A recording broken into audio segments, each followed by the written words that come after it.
ഇതിൽ ചവിട്ടിയാൽ പോലും എല്ലാം നശിക്കും. ലോകത്തിലെ ഏറ്റവും മികച്ച പണ്ഡിതന്മാരിൽ ഒരാളായിരുന്നു ആചാര്യനായ ചാണക്യൻ.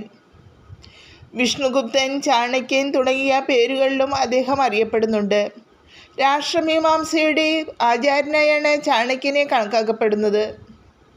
ഒരിക്കലും അബദ്ധത്തിൽ പോലും ചവിട്ടാൻ പാടില്ലാത്ത 7 കാര്യങ്ങളെക്കുറിച്ച് ആചാര്യൻ ചാണക്യൻ നീതിശാസ്ത്രത്തിൽ വിവരിച്ചിട്ടുണ്ട്. ഈ 7 കാര്യങ്ങളിൽ ചവിട്ടുന്നവർ നശിച്ചു പോകുമെന്ന് ചാണക്യൻ പറയുന്നു. ദൈവം പോലും അവരോട് ക്ഷമിക്കുന്നില്ല. ഇവ വിശദമായി നോക്കാം.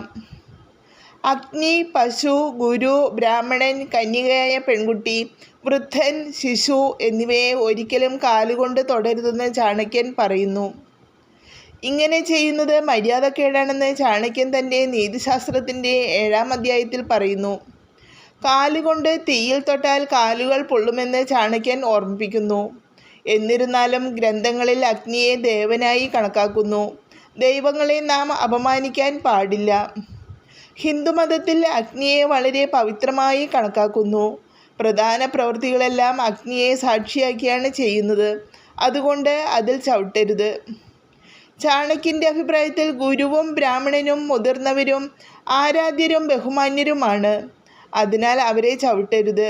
അനുസരിക്കാത്തവർ ജീവിതത്തിൽ ഉടനീളം കഷ്ടപ്പെടും. ചാണക്യൻ്റെ അഭിപ്രായത്തിൽ കന്യകയായ പെൺകുട്ടികളും കുഞ്ഞുങ്ങളും ചെറുതാണെങ്കിലും അവരോട് ബഹുമാനം വേണം. അവരെ ചവിട്ടുന്നത് പാപം ചെയ്യുന്നത് പോലെയാണ്.